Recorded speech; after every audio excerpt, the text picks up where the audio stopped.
Welcome back guys to our YouTube channel and इस वाली video में हम क्या डिस्कस करने वाले हैं सर। इस वाली वीडियो के अंदर हम सीए फाइनल एसएफएम जो आपका आईसी का लेटेस्ट स्टडी मटेरियल है that is relevant for may 22 exams, हम उसके अंदर चैप्टर नंबर जो आपका कर रहे हैं चैप्टर नंबर 4 कर रहे हैं सिक्योरिटी वैल्यूएशन। और उसके भी हम क्या डिस्कस करते हैं टेस्ट नॉलेज के जो आपके प्रैक्टिकल प्रॉब्लम्स हैं हम वो डिस्कस करते हैं। इससे लास्ट वाली वीडियो में मैंने आपके साथ क्वेश्चन नंबर 1 to 10 डिस्कस करे थे। इस वाली वीडियो के अंदर मैं आपके साथ क्वेश्चन नंबर 11 to 20 डिस्कस करने वाला हूँ और इससे अगली वाली वीडियो में हम इस चैप्टर को रैप अप कर देंगे जिसके अंदर हम क्वेश्चन नंबर 21 to 31 डिस्कस करने वाले हैं। आई होप आपको मेरा तरीका पता चल गया होगा कि मैं आपको कैसे समझाना चाहता हूँ और आपको कैसे मूव ऑन करना है। इसमें आपको क्या करना है, मेरी वीडियो को 1.5 या 1.6 1.8x जितने पे आपको समझ आती है, चाहे आपको 1.2x समझ आती है, जितने पे आपको समझ आती है आपको उतनी स्पीड पे करना है। और आपको क्या करना है, मुझसे पहले क्वेश्चन सॉल्व करना है और उसके बाद देखना है कि मैं किस तरीके से सॉल्व कर रहा हूँ और क्या आप मुझसे अगर पहले सॉल्व कर पाते हैं 1.5x पे भी तो sir hats off to you, हमारा पर्पस अचीव हो गया इस वीडियो के तरीके से आपके, ताकि रिवीजन भी हो गई क्विकली तरीके से एंड आपने इस क्वेश्चन को मुझसे पहले सॉल्व कर दी। तो सर यही तो हमें चाहिए था ताकि एग्जाम में भी आप फटाफट क्वेश्चन सॉल्व कर सकें और डेफिनेटली आपका जो पेपर है वो टाइमली कंप्लीट कर सकें। So without wasting further time हम देख लेते हैं हमारा क्वेश्चन नंबर 11 क्या है। हम क्वेश्चन नंबर 11 पे थे, क्वेश्चन नंबर 10 हमने लास्ट क्लास में डिस्कस कर लिया था। So question number 11, shares of Voyage Limited are being quoted at a price earning ratio of 8 times. The company retains rupees 5 per share which is equivalent to 45% of EPS। अच्छा घंटी बच जानी चाहिए। 45% of EPS, 45% क्या है, ये क्या dividend pay out ratio है या फिर ये रिटेंशन रेशियो है? सर ये रिटेंशन रेशियो है क्योंकि कंपनी रिटेन कर रही है, company is retaining, company is retaining retains. तो जब ये रिटेन कर रही है तो 45% भी आपका क्या हो गया, आपका रिटेंशन रेशियो हो गया, जिसे हम प्यार से बी कहते हैं। ठीक है, बी कहते हैं। ठीक है, तो अगर मैं देखूं इससे मैं रिवर्स कैलकुलेशन करके ईपीएस निकाल सकता हूँ क्योंकि कह रहा है कि भाई रुपीज 5% जो आपका है वो ईपीएस का 45% है। तो ईपीएस कितना हुआ, तो 5 डिवाइड बाय 45%, ईपीएस हो गया आपका 11.11। अगर मैं देखूं मेरा प्राइस अर्निंग रेशियो दे रखा है इन्होंने 8 टाइम्स, तो पी रेशियो क्या होता है, एमपीएस अपॉन में ईपीएस। ईपीएस मैं निकाल चुका 11.11, इसमें मल्टीप्लाई करूंगा अगर मैं पी रेशियो तो मेरा क्या आ जाएगा, मेरा आ जाएगा एमपीएस। तो मल्टीप्लाई बाय 8 कर दो, 88.88 मेरा आपका आ गया एमपीएस आ गया। ठीक है, 88.88 मेरा एमपीएस आ गया। और अगर मैं देखूं मेरा ईपीएस कैसे आया था, 5 डिवाइड बाई 45% जो कि आया था मेरा 11.11 मेरा ईपीएस आया था। अगर मैं देखूं मेरा डिविडेंड पे आउट रेशियो कितना है, अगर मेरा 45% मेरा है आपका रिटेंशन रेशियो है तो पे आउट रेशियो कितना हो जाएगा 55%, क्योंकि retention ratio plus dividend pay out ratio हमारा क्या होता है 100% होता है। तो हमारा डिविडेंड पे आउट रेशियो 55% हो गया।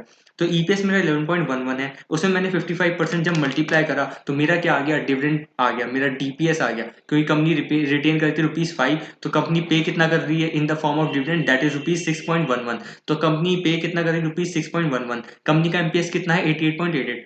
सर मैं तो कुछ करा ही नहीं, मैंने तो 2 लाइन पढ़ी और मैंने दो फिगर भी निकाल दी है। ठीक है सर, क्वेश्चन मांगना क्या चाहता है, क्वेश्चन क्या मांगना चाहता है हम वो देख लेते हैं।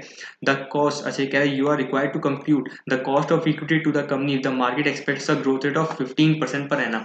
आप सबको पता है पी0 का फॉर्मूला होता है, पी0 का फॉर्मूला होता है D1 अपॉन के माइनस जी। इसको मैंने लास्ट क्लास में आपसे कंप्यूट करवाया था, इसको रिवर्स मतलब इसका फॉर्मूला एकदम के की फॉर्म में भी निकाल सकते हैं। के की फॉर्मूले में कैसे निकलता है, के की फॉर्म में कैसे निकलता है, के इक्वल्स टू D1 अपॉन पी0 प्लस जी। इसमें क्वेश्चन में मुझे जी दे रखा है 15%। ठीक है, अब मुझे कौन कौन सी फिगर चाहिए, मुझे चाहिए D1 चाहिए और मुझे पी0 चाहिए। पी0 मैंने आपको निकाल के दे दिया 88.88, अभी निकाल के दिया आपको कैसे, EPS multiply by P ratio. 88.88 मेरा पी0 भी आ गया। अब मुझे चाहिए था D1 भी मैंने आपको निकाल के दिया है, कैसे दिया है, EPS multiply by dividend pay out ratio. EPS क्या आया था मेरा 11.11 और आपका डिविडेंड पे आउट रेशियो क्या था 55%। दोनों को मल्टीप्लाई करा मेरा 6.11 क्या आ गया था, हमारा 6.11 आ गया था आपका डीपीएस, जिसे हम D1 भी कहते हैं। इस क्वेश्चन में आप नोट डाल सकते हो कि भैया हमारा जो 6.11 आया है उसे हम D1 अज्यूम कर रहे हैं। ऑल्टरनेटिवली आप इसे D0 अज्यूम करके इसमें 1 प्लस जी भी कर सकते थे, तो आपको दोनों में नंबर मिल जाएंगे। हम इसमें सेफर साइड के लिए D1 अज्यूम कर लेते हैं। तो अभी क्वेश्चन ठीक है, तो 6.11 आपका D1 आ गया। 88.88 में मतलब इसे डिवाइड करो, P0 हमारा क्या था 88.88, तो 88.88 से डिवाइड करो परसेंट, प्लस हमारा ऐड कर क्या करेंगे जी करेंगे। ठीक है, तो हमारा 21.87 हमारा कॉस्ट ऑफ इक्विटी आ जाएगा, 21.87 मेरा कॉस्ट ऑफ इक्विटी आ जाएगा। देख लेते हैं हमारा क्या प्रेजेंटेशन इन्होंने करी है। सो मूविंग ऑन, हम इसमें देख लेते हैं इन्होंने क्या प्रेजेंटेशन करी है। देखो रिटेंशन हमारा है ₹5, तो इन्होंने क्या करा, डिविडेंड हमारा 55% है, रिटेंशन 45% है और ईपीएस हमारा 100% है। तो ये देखो 11.11 कैसे आया, 11.11 मेरा आया है ₹5 डिवाइडेड बाय 45%। ठीक है, कोई दिक्कत ही नहीं है। इसमें कोई दिक्कत ही नहीं है, तो मतलब बेसिक सा था, आपने मुझसे पहले कर लिया होगा और मेरा पर्पस ही यही है कि आप मुझसे फटाफट पहले खत्म करें 1.5 1.6x पे, उतनी स्पीड पे आपको खत्म करना है, आप मुझसे पहले खत्म करिए, तभी आपको इस वीडियो से बेनिफिट होगा सर, तभी बेनिफिट होगा। तो देखते हैं क्या हुआ, 11.1 में मेरा ईपीएस आया, मेरा डीपीएस क्या हो गया, इसका सिंपली 55% मैंने मल्टीप्लाई करा 11.11 के अंदर, तो 6.11 मेरा डीपीएस हो गया, जिसे हम D1 भी कहते हैं। पी रेशियो मेरा 8 टाइम्स है, तो मार्केट प्राइस कैसे निकला, हमारा पी रेशियो मल्टीप्लाई पे हमने क्या कर दिया, ईपीएस कर दिया, तो 88.88 मेरा एमपीएस आ गया। अब तो सिंपल था सर, कॉस्ट ऑफ इक्विटी क्या होता है, कॉस्ट ऑफ इक्विटी होता है D1/P0 प्लस ग्रोथ, तो D1 हमने 6.11 निकाल दिया, P0 हमने 88.88 निकाल दिया, और 15% हमें गिवन था क्वेश्चन में, तो 21.87 मेरा क्या आ गया, मेरा के ही आ गया। क्वेश्चन नंबर 11 का फर्स्ट पार्ट हमारा डन हो गया। नेक्स्ट आपका क्या है, if the anticipated growth rate, अच्छा कह रहा है 15% नहीं है ग्रोथ रेट, मेरा ग्रोथ रेट 16% है, तो कह रहा है बताओ इंडिकेट मार्केट प्राइस, मतलब आप कह रहे हैं calculate the indicative market price with the same cost of capital, same cost of capital, same cost of capital, मतलब कॉस्ट ऑफ कैपिटल कितना आया था मेरा, जो फर्स्ट पार्ट में मेरा आया था 21.87 आया था। ये कह रहा है मुझे बताओ, आप निकालो P0, अब P0 का फॉर्मूला आपको याद ही है, D1/K माइनस जी, D1 कितना था 6.11, अपॉन में K कितना है 21.87, और G कह रहा है कि भाई G की जगह 15 की जगह 16 कर दो, तो 21.87 माइनस में 16, तो ये आ गया आपका 5.87, तो 6.11 को आप डिवाइड करो 5.87% से, आपका आंसर जो आ जाएगा 104.09 या 08 कर दो, मैंने राउंडिंग ऑफ कर दिया, 1.104.08858603 फुल डेसिमल पॉइंट, बड़े होने क्या करा अप टू 2 डेसिमल पॉइंट तक राउंडिंग ऑफ कर दिया। तो सर कोई दिक्कत नहीं है, सेकंड पार्ट भी बहुत आसान था। थर्ड पार्ट के अंदर क्या है, if the companies cost of capital is 20% per annum, अच्छा 21.87 मत लो सर के ही, आप के ही लो 20%, ठीक है, and the anticipated growth rate is 19%, calculate the market price, अब मार्केट प्राइस फिर करो क्या, D1 तो दे रखा था 6.11, डिवाइड बाय क्या करो के माइनस जी, के है 20%, जी कितना 19%, 20 माइनस 19 आया 1%, तो 6.11 डिवाइडेड बाय 1%, आपका आ गया 611, सर आपका आ गया 611। ये तो बेसिक था। अब सर इस क्वेश्चन के अंदर क्या था, हमने क्या देखा था, हमने देखा था कि ऑलरेडी हमने D1 अज्यूम करा हुआ है, ये ऑलरेडी D1 अज्यूम करा हुआ है, 6.11 D1 अज्यूम करा है। अगर आपको इसको D0 अज्यूम करोगे तो आप क्या करोगे, फिर इसमें ग्रोथ रेट ऐड करोगे, थर्ड वाले पार्ट के अंदर आप ग्रोथ रेट आपका 19% था, तो आप 6.11 के अंदर क्या ऐड करोगे, 19% ऐड करोगे। सेकंड वाले पार्ट के अंदर ग्रोथ रेट मेरा कितना था 16% था, तो आप 6.11 के अंदर 16% ऐड करोगे, तो वो थोड़ा सा कॉम्प्लेक्स हो जाता है, इस वजह से इंस्टीट्यूट ने सिंपल तरीके से करा कि भाई 6.11 को D1 अज्यूम करो और सिंपल सा आप कर दो। अगर आपको करना है तो आप उस तरीके से भी कर सकते थे, आप क्या करते इसे D0 अज्यूम कर सकते थे, बट जो मोस्ट अप्रोप्रिएट इंस्टीट्यूट ने जैसा करा, आप कृपया करके वैसे ही सॉल्व करिए कि फर्स्ट ऑल्टरनेटिव भी सजेस्टेड में यही आता है, तो आप दोनों तरीके से कर सकते हैं, I have no issues, but the preferred one is this, D1 आप अज्यूम कर लीजिए। सर हमें कैसे पता चला है किस क्वेश्चन में D1 अज्यूम करना है, किस क्वेश्चन में D0 अज्यूम करना है, this is known as the practice, आप जितना प्रैक्टिस करेंगे आपको अपना आप ही पता चल जाएगा, क्वेश्चन देखते ही पता चल जाएगा कि D0 है या D1 है, या इसके अंदर D1 अज्यूम करना है या इसके अंदर D0 अज्यूम करना है। So moving on, question number 12 है, फॉलोइंग फाइनेंशियल स्टेटमेंट या following financial data are available for PQR for the year 2008, अच्छा 2008 का दे रखा है इन्होंने, ठीक है कोई दिक्कत नहीं है।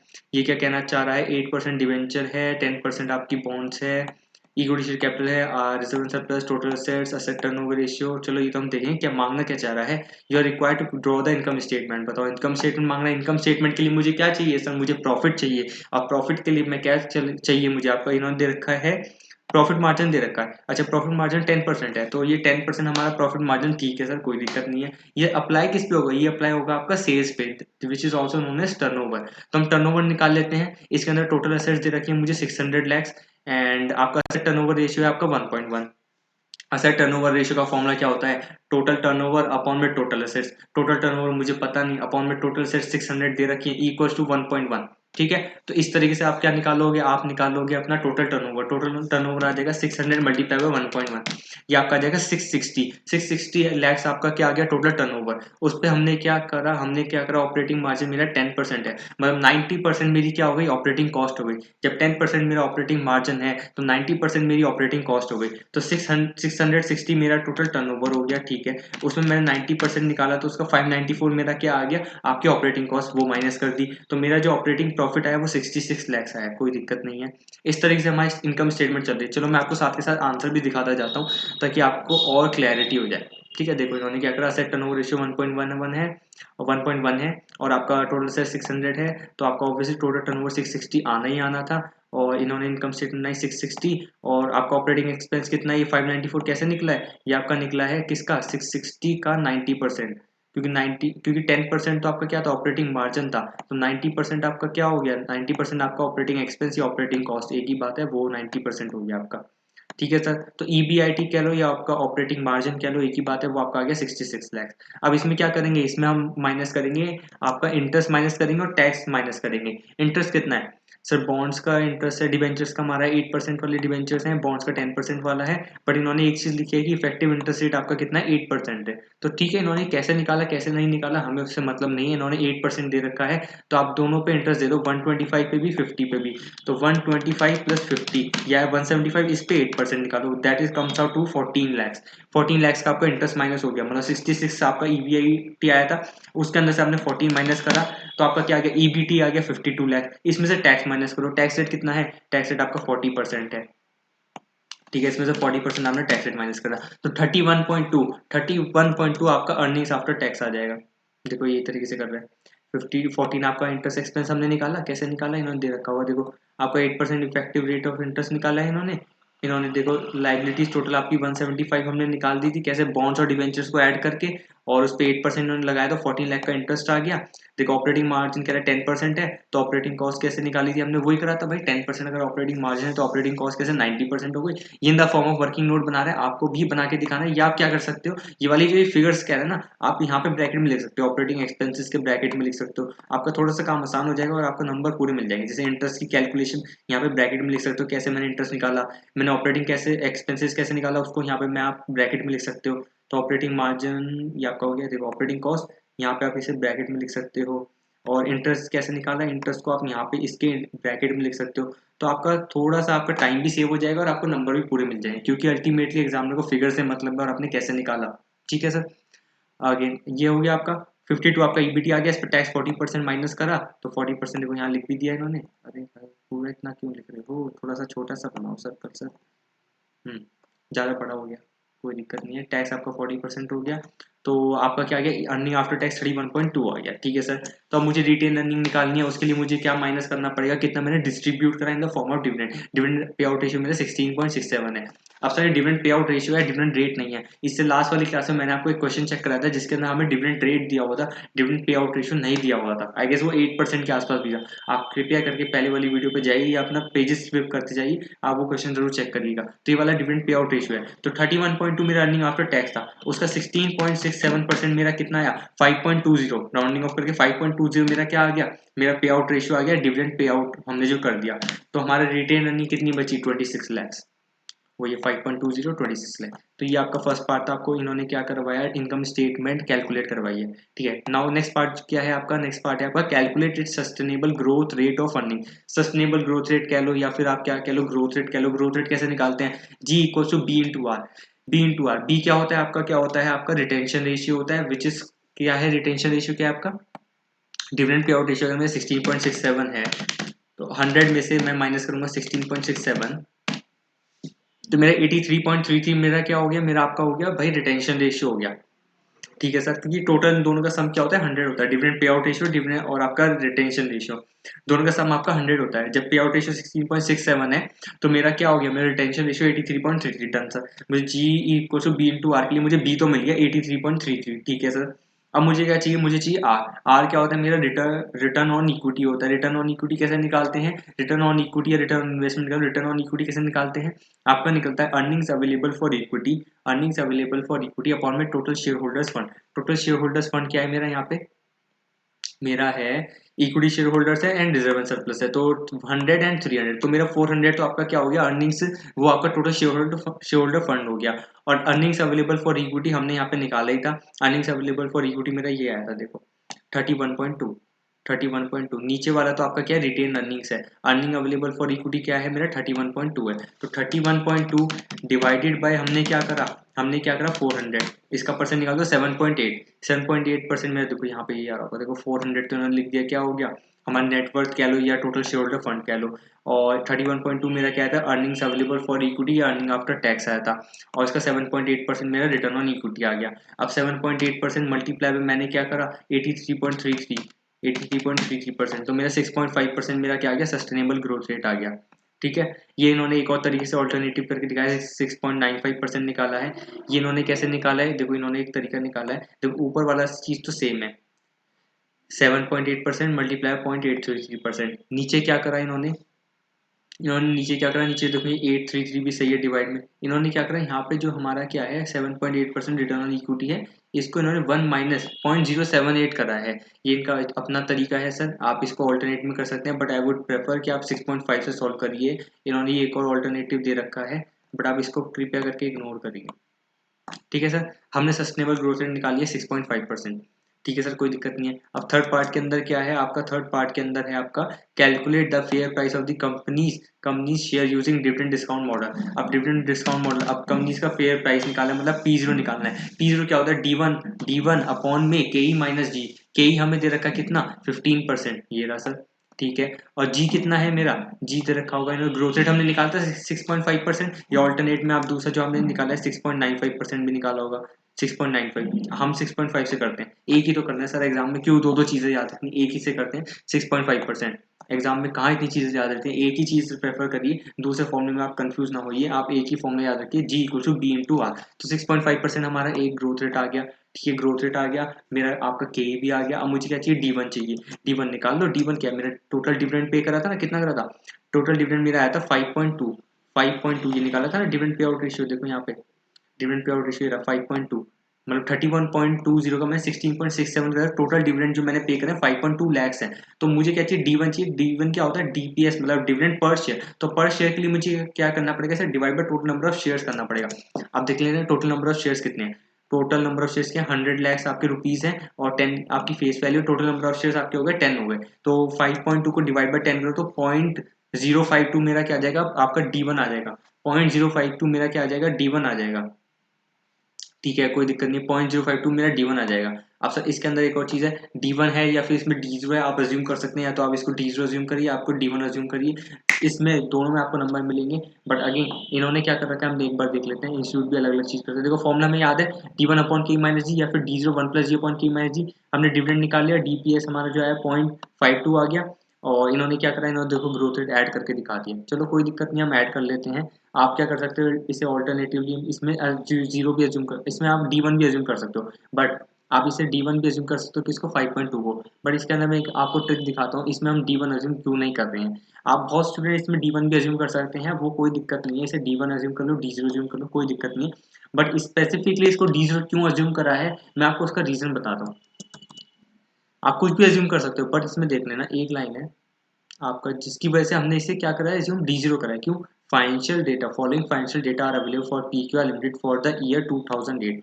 जब फॉर द ईयर 2008 हो गया, तो ये क्या हो गया, लास्ट ईयर डिविडेंड, मतलब लास्ट ईयर सारे डेटा जो है ये आपके हिस्टोरिकल डेटा है, लास्ट ईयर डिविडेंड है, मतलब लास्ट ईयर सारे आपका डेटा है। तो जो dividend pay out ratio last year है, तो जो D1 हमने निकाला, D1 नहीं, जो हमने 5.2 लैक्स हमने क्या निकाला, टोटल डिविडेंड निकाले, और हमने क्या निकाला, डिविडेंड आपका क्या निकाला, 0.052 हमने क्या निकाला, ये आपका निकाला है पर शेयर में निकाला, तो ऑब्वियसली D0 ही आएगा, क्योंकि लास्ट ईयर डेटा है, तो ऑब्वियसली करंट डिविडेंड हो गया। फ्यूचर एक्सपेक्टेड डिविडेंड होता तब हम D1 लेते, हमारा एक्सपेक्टेड डिविडेंड नहीं है, क्योंकि हमारे पास डेटा फ्यूचर का डेटा थोड़ी है, ये तो पास्ट ईयर का डेटा है कि भाई 2008 का क्या डेटा था, तो 2008 का डेटा मतलब पास्ट ईयर डेटा था, तो दैट मीन्स क्या क्या था, वो लास्ट ईयर का डिविडेंड था। तो लास्ट ईयर डिविडेंड क्या होता है, D0 होता है, इस वजह से हमने यहाँ पे D0 अज्यूम करा। ऑल्टरनेटिवली आप D1 अज्यूम कर सकते हैं, अगर आपको क्लैरिटी नहीं है कि सर ये D1 है या D0 है। बट इंस्टीट्यूट ने क्यों D0 लिया, मैंने आपको उसका रीजन बता दिया, सिर्फ इस एक चीज की वजह से, फॉर द ईयर 2008 की वजह से, कि लास्ट ईयर की ये सारे डेटा हैं, तो लास्ट ईयर की डेटा है, तो ये सर एक्सपेक्टेड तो है ही नहीं, ये तो लास्ट ईयर का डेटा है, तो ऑब्वियसली D0 ही होगा, D1 हो ही नहीं सकता। तो ठीक है, तो अगेन हमने वही चीज करी, 0.052 हाँ 0.52 5.2 का हमने टोटल डिविडेंड पे करते हैं, 10 आपके नंबर ऑफ शेयर्स हो गए, 0.52 प्लस इसमें क्या करो 6.5% करो, डिवाइडेड बाय आप क्या करोगे, के माइनस जी, के आपका 15% था, जी आपका कितना आया था 6.5%, माइनस करो क्या है आपका 15 माइनस 6.5 आपका आ गया 8.5%, तो डिवाइड करो इसे 8.5% से, आपका आंसर जो आएगा 6.51। ऑल्टरनेटिवली आप दूसरा 6.95 वाले से भी कर सकते थे, that is up to your choice, हमें उस चीज पे नहीं जाना है। तो सर इसमें आपको क्लियर हो गया होगा। इसके अंदर आपको एक ही चीज याद रखनी है, इस क्वेश्चन के अंदर आपको एक ही चीज याद रखनी है, that is for the year 2008। Income statement सब निकाल लेंगे, इनकम स्टेटमेंट सब बना लेंगे, सस्टेनेबल ग्रोथ रेट भी सब बना लेंगे। कैसे निकाल लेंगे? B into R. बी आपको दे रखा है कितना? बी आपने दे रखा है आपका 83.33 और आपने आर निकाल लिया कैसे? Total earning available to equity share holder divide by total share holder fund. Total share holder fund कितना था आपका? 400 लाख। कैसे? 100 प्लस 300। 100 आपका equity share holder share equity shares हो गए और आपका रिजर्व एंड सरप्लस आपका 300 हो गया। तो 400 आपके क्या हो गया? शेयर होल्डर फंड हो गया। ठीक है सर, आपका क्या आ गया टोटल? अब आपको चाहिए था आपको अर्निंग्स अवेलेबल फॉर इक्विटी, ये हमने इनकम स्टेटमेंट बनाई थी। इक्विटी आपकी 31.2 आ गई है, तो कोई दिक्कत नहीं है। इस तरीके से आपका सस्टेनेबल ग्रोथ रेट निकल गया। अब सर जो ट्रिक है यहाँ पे आपकी कैलकुलेशन ऑफ फेयर प्राइस है। इसमें कोई भी assumption ले लो, दोनों तरफ से आपको नंबर मिल जाएंगे, बट हमने इसे डी जीरो माना है। हमने इसे डी जीरो माना है। हमने इसे डी जीरो माना है। क्यों माना है? क्योंकि हमारा फॉर द ईयर 2008 था, उसका रीजनिंग मैं आपको बता चुका हूँ। ये डी जीरो माना है, इसके अंदर ये ट्रिक थी। अब नेक्स्ट में क्या कह रहा है? इन्होंने क्या करा बताओ, what is in your opinion on investment the company share. बताओ क्या इन्वेस्ट करें या ना करें? इन्होंने क्या करा? करंट मार्केट प्राइस का 14 है, हमारा फेयर प्राइस क्या आया था? 6.51 आया था, 91 6.51। हाँ, एक दूसरे ऑल्टरनेटिव से 6.91 आया था। अब बताओ सर इसमें इन्वेस्ट करें या ना करें? हमारा फेयर फ्यूचर प्राइस 6.51 आया, मार्केट में प्रिवेल क्या कर रहा है? 14। मतलब इस शेयर की वैल्यू या इस शेयर की वैल्यू हमारे अकॉर्डिंग 6.51 है, मार्केट में वो 14 का प्रिवेल कर रहा है, तो ये क्या हो गया? ये आपका ओवर वैल्यूड हो गया। और ओवर वैल्यूड चीज को मैं कभी बाय नहीं करूंगा, तो मैं इसमें इन्वेस्ट क्यों करूंगा? मेरे अकॉर्डिंग तो उसकी वैल्यू 6.51 की है, बट मार्केट में प्रिवेल कितना कर रहा है? 14 कर रहा है, तो वो तो ओवर वैल्यूड है, मैं उसमें क्यों इन्वेस्ट करूंगा? अगर वो 6.51 से कम होता तब मैं उसमें इन्वेस्ट करने का सोचता। तो सर ठीक है, the current market price is 14, the share is over valued, hence the investor should not invest in the company। कोई दिक्कत नहीं सर, बेसिक क्वेश्चन था, आपने मुझसे पहले सॉल्व भी कर लिया होगा। नेक्स्ट क्वेश्चन क्या है? नेक्स्ट क्वेश्चन आपका क्वेश्चन नंबर 13 है। तो इस वाले क्वेश्चन में आपको क्या करना था? क्वेश्चन नंबर 12 के अंदर आपको जो चीज आपको याद रखनी है वो आपको यहाँ पे क्वेश्चन नंबर आपका थर्ड पार्ट के अंदर आपको चीज देखनी है, और वो भी क्या देखना है? आपको डी जीरो देखना है। इस वाले क्वेश्चन के अंदर हमें डी जीरो ज्यूम करा है। क्यों करा है? मैंने आपको उसका रीजन बता दिया। एक बार ऊपर यहाँ पे हाईलाइट कर, यहाँ पे लिख लो सर, ये आपको जो फॉर द ईयर 2008 है ना, यहीं पे लिख लो कि हाँ इस लाइन की वजह से हमने यहाँ पे से डी जीरो लिया है। बस आपका सारा क्वेश्चन खत्म हो जाएगा, आपको फिर रिविजन में कुछ करने की भी जरूरत नहीं है। नेक्स्ट क्वेश्चन में आते हैं। Messrs x limited has paid a dividend of ₹2.5। अच्छा, हैज पेड मतलब ये क्या हो गया? ये भी डी जीरो हो गया। चलो आगे कुछ मूव करने की जरूरत नहीं। हैज पेड चलो डी जीरो कर दिया इन्होंने 2.5। ठीक है, फेस वैल्यू दे रखी है 10 दे रखी है, फाइनेंशियल ईयर इनका 31 मार्च 2009 है। ठीक है सर, करंट मार्केट प्राइस 60 दे रखा है, ग्रोथ रेट दे रखा है beta, average market rate, risk rate क्या है कि इंट्रिंसिक वैल्यू पर शेयर। इंट्रिंसिक वैल्यू मतलब पी जीरो क्या होता है? टी जीरो 1 प्लस जी अपॉन के माइनस जी। जी क्या दे रखा है मेरा? 10%। के निकालो, के का फॉर्मूला CAPM मॉडल लगाओ, क्या होता है? R F plus beta of security into R M minus R F. R M कितना दे रखा है? 15%, माइनस में आर एफ कितना? 9%। मल्टीप्लाई बाय क्या करो? बीटा 0.75 प्लस क्या करो? Are F. आर एफ क्या है हमारा? है 9, तो आपका 13.5%, तो मेरा आ गया के ही आ गया। ठीक है सर, जी कितना? 10% निकालो। 2.5 डी जीरो प्लस इसमें जी क्या करेंगे? 10%। अब डिवाइडेड बाय क्या करेंगे? के माइनस जी। के कितना? 13.5 माइनस जी करेंगे 10, तो 3.5% से डिवाइड करो। आंसर क्या आएगा? 78.57। 78.57 सर, बिल्कुल सिंपल क्वेश्चन। ये बेसिक आपका फॉर्मूला बेस्ड क्वेश्चन था। इस क्वेश्चन को बिल्कुल भी आपको रिवाइज करने की जरूरत नहीं है। इस क्वेश्चन को कृपया करके काटा मार दीजिए, अपने रजिस्टर में मत मार देना, ना अपने बुक में मार देना। मैंने आपको बताया कि आपको लास्ट दिन में तो ये वाला क्वेश्चन रिवाइज ही नहीं करना है, क्योंकि इसमें क्या निकला? इसमें दो फॉर्मूले थे, के कैसे निकालते हैं? CAPM मॉडल से, और आपने क्या करा? आपको पी जीरो कैसे निकालते हैं? वो तो हम डिविडेंड डिस्काउंट मॉडल करके ही आ रहे हैं। डी जीरो 1 प्लस जी अपॉन के माइनस जी से हम पी जीरो निकालते हैं। तो दो बेसिक क्वेश्चन थे, आपको ये वाला क्वेश्चन बिल्कुल भी रिवाइज करने की जरूरत नहीं है। Question number 14, mister A is thinking of buying 500 मतलब बाइंग शेयर्स ऑफ ₹500 ईच। ठीक है जी, फेस वैल्यू उसकी 100 है, मार्केट प्राइस उसका 500 है। He is expecting a bonus ratio of 1:5 during the fourth year. अच्छा, ड्यूरिंग द फोर्थ ईयर उसे क्या मिलेगा? 1:5 का बोनस शेयर मिलेगा। अगर उसके पास एक शेयर है तो 1/5, तो मतलब उसे 0.2 के क्या मिल जाएंगे? उसे 0.2 के आपके बोनस शेयर मिल जाएंगे। तो टोटल उसके शेयर कितने हो जाएंगे? 1 प्लस 0.2 मतलब 1.2 आपके टोटल शेयर हो जाएंगे आफ्टर बोनस इशू। ठीक है, ठीक है, हम कोई दिक्कत नहीं है।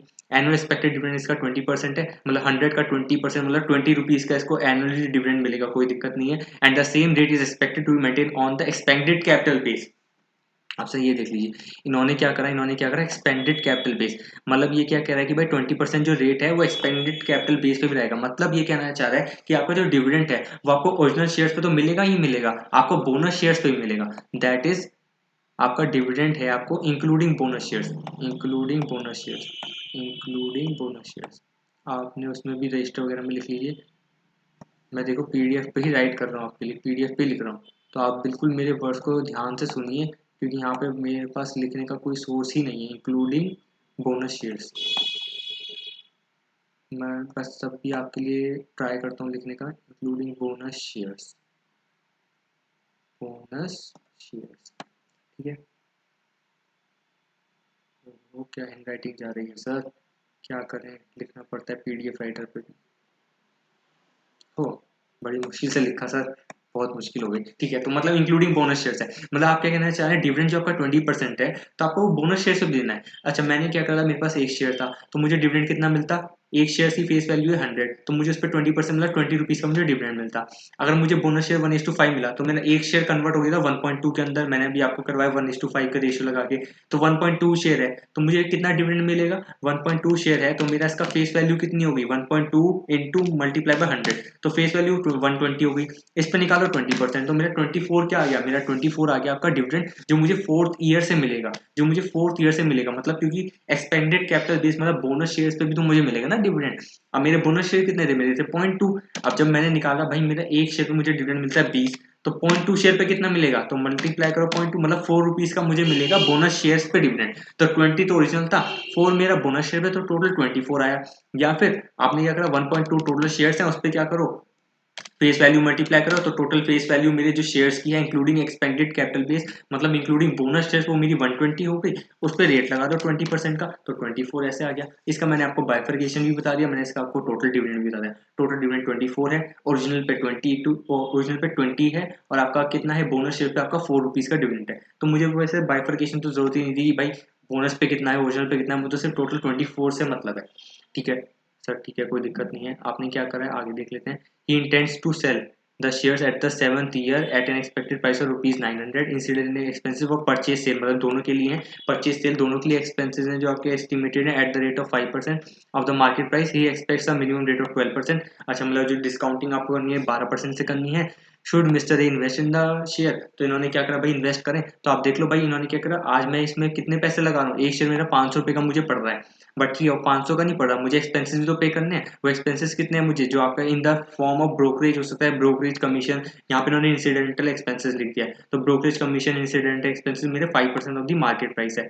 तो ठीक है, 500 रुपये का शेयर है, इसमें प्लस 5%, तो 525 तो मेरे आज मुझे इसमें क्या करना है, इन्वेस्ट करने के लिए पैसे मुझे देने हैं। तो ऑब्वियसली मैं इसमें कब इन्वेस्ट करूंगा, जब मुझे इससे फ्यूचर से जो भी अर्निंग्स होने वाली है, मुझे 525 से ज़्यादा होंगी तभी मैं करूंगा। तो देख लेते हैं मुझे फ्यूचर से इसमें कितना क्या क्या मुझे इससे पैसे मिलने वाले हैं, क्या क्या मुझे इससे इन्फ्लो होने वाले हैं। तो अगर मैं देखूं तो मुझे तो डिविडेंड मिलने वाला है, क्या क्या डिविडेंड मिलने वाला है, मुझे पहले 3 साल में 20 रुपए का डिविडेंड मिलेगा, और फोर्थ ईयर से लेकर 7th ईयर तक मुझे 24 का मिलेगा। क्यों 24 का, क्योंकि फोर्थ ईयर से मुझे क्या होगा, बोनस शेयर्स इशू हुए हैं, तो जब मुझे बोनस शेयर्स इशू है तो मुझे बोनस पर भी तो डिविडेंड मिलेगा। तो फोर्थ ईयर से लेकर 7th ईयर तक मुझे 24 का डिविडेंड मिलेगा, ठीक है।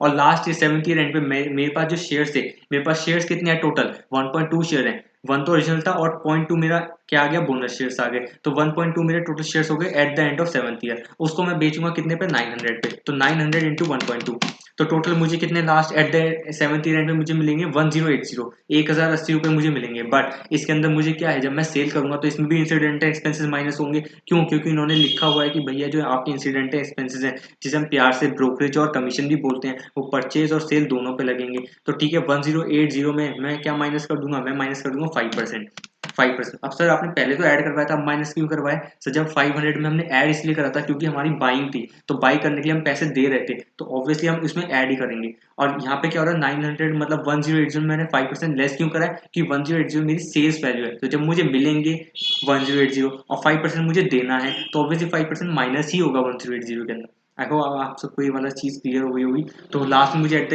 ईयर एंड में 7 मुझे मिले, 1026 और मिलेंगे। तो ठीक है सर, अब इसको क्या करेंगे, इसको डिस्काउंट करेंगे 12% से।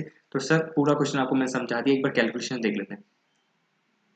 देखिए सर वही करा इन्होंने, पहले 3 साल तो 20-20 रुपए का डिविडेंड आया, और फोर्थ ईयर से लेके 7th ईयर तक मेरा कितना है 1.24, ये कैसे निकाला 1.2 मल्टीप्लाई बाय, इन्होंने क्या करा, मेरे पास है आपके 20, ठीक है, कोई दिक्कत ही नहीं है। ये आपका वो क्या आ गया, 24 आ गया। या और ये देख लो 20 कैसे आया था, 20 आया था मेरा क्या था, 100 की फेस वैल्यू थी, और मेरा क्या था, डिफरेंट रेट था हमारा क्या था, 20% था, multiply by 20%।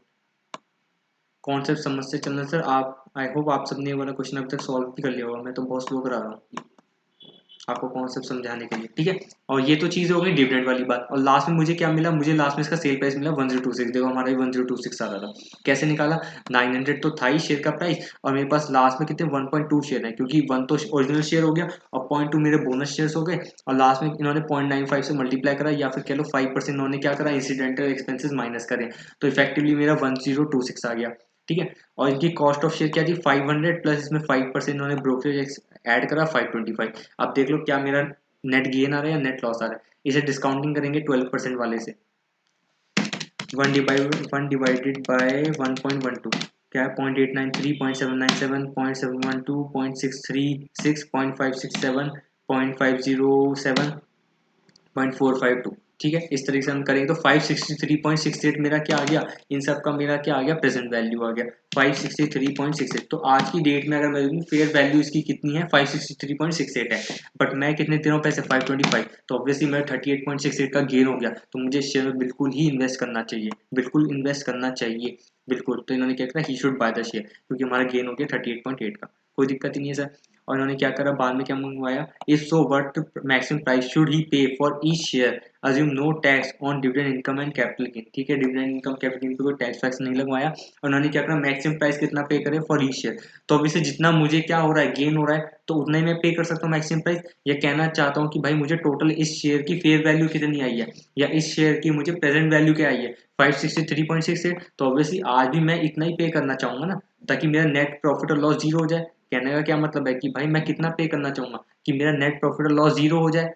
Net profit loss zero होगा तभी तो ये होगा कि भाई जितना मुझे मिला उतना मैंने पे कर दिया, तो मैक्सिमम प्राइस तो वही निकलेगा ना। ये मैक्सिमम प्राइस कह रहा है, ऑब्वियसली इससे कम होगा तभी हम इन्वेस्ट करेंगे, अगर मैक्सिमम अगर भी हुआ तब भी हम इन्वेस्ट कर सकते हैं। तो ये जानना चाहते हैं कि मैक्सिमम प्राइस कितना मैं पे कर सकता हूँ। तो मैक्सिमम प्राइस का क्या आ जाएगा 563.68, तो वही लिखा है इन्होंने, maximum price he should be ready to pay is 563.68। और क्या होगा, ऑब्वियसली इसके अंदर आपके क्या होंगे, एक्सपेंसेस भी इंक्लूड होंगे, क्योंकि ये क्या कर रहा है, 563.68 आपका मैक्सिमम पे करना चाहता हूँ। तो ऑब्वियसली इसके अंदर अगर ब्रोकरेज भी इंक्लूड होगा, तो अगर मैं इसका रिवर्स कैलकुलेशन करूँ तो मैं क्या करना चाहता हूँ, मैं शेयर का प्राइस निकालना चाहता हूँ।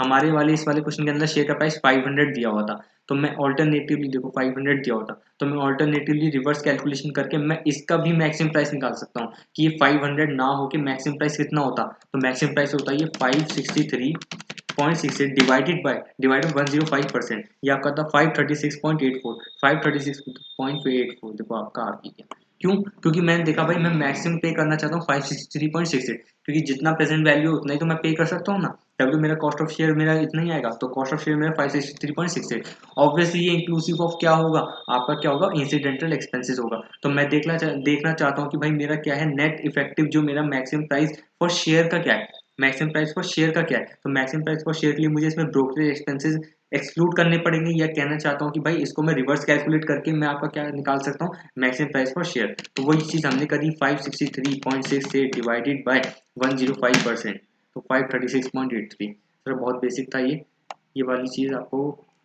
समझ आ गई होगी।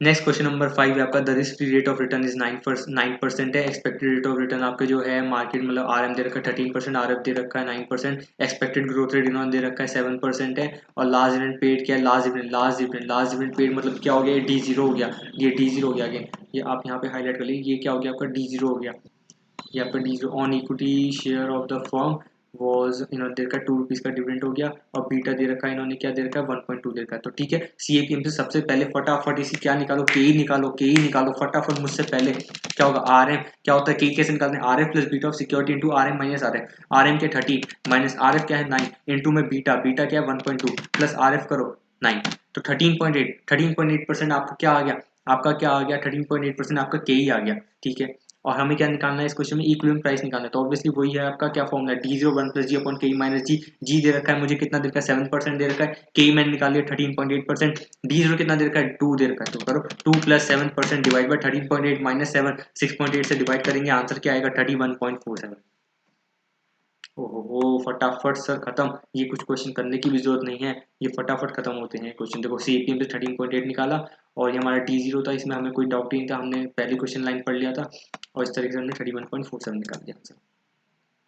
नेक्स्ट क्वेश्चन क्या आपका क्या कहना चाहता है, आपको फर्स्ट पार्ट हो गया, नेक्स्ट पार्ट में क्या कहना चाहता है, what would be the equilibrium price change when inflation increase by 2%, expected growth rate increase by 3%, beta rises to 1.3। तो ऑब्वियसली इन्होंने क्या करा, तीन तीन चीजें इन्होंने चेंज कर दी हैं, तो बताओ क्या होगा आपका, क्या होगा इक्विलिब्रियम प्राइस होगा। तो इन्होंने कहा क्या करा, इन्होंने करा इन्फ्लेशन भाई 2% से बढ़ गया, तो अभी इन्फ्लेशन क्या, आप देखो इसके ऑल्टरनेटिव व्यू है, आप क्या करोगे, इन्फ्लेशन 2% से बढ़ गया तो अब आर एम 13 था, आर एम आप इसे क्या कर दोगे 15 कर दोगे, ठीक है, इसे मैं इरेज करता हूँ थोड़ा सा, आर एम आपका 13 था, अब इसे आर एम को आप क्या कर दोगे 15 कर दोगे, ठीक है, और आपका आर एफ क्या था 9 था, आप इसको क्या कर दोगे 11 कर दोगे, ठीक है, बीटा आपका 1.2 था, अब इसे 1.3 कर दोगे, ग्रोथ रेट आपका 7 था, इसे करके बढ़ा के 3% ऐड करके आप इसमें क्या कर दोगे, इसे 10 कर दोगे, ठीक है। तो ये तीनों चीजें चेंज कर दो सर, क्या दिक्कत है, अब निकालो के निकालो, क्या होगा आएगा आपका के आएगा आर एम का 15 माइनस आर एफ क्या 11 मल्टीप्लाई बाय क्या हुआ आपका बीटा बीटा 1.3 प्लस क्या करोगे आप करोगे आर एफ आपका है 11, तो 16.2% आपका क्या आ गया के, ठीक है, और 2 आपका डी आया प्लस 10% डिवाइड बाय 16.2 माइनस में आपका क्या हो गया 10 जी, तो आपका आएगा 5.2%, तो आपका आएगा 42.31, क्या है 42.31, कहीं पे आंसर है 42.31, इन्होंने क्या कर रखा है देखते हैं, इन्होंने हाँ तो 16.2 हमारा आ गया था, और 2%, अच्छा मुझसे कैलकुलेशन मिस्टेक हो गया, 2% का, हाँ two two plus 10% divide by क्या करा 5.2%, ये तो करना था,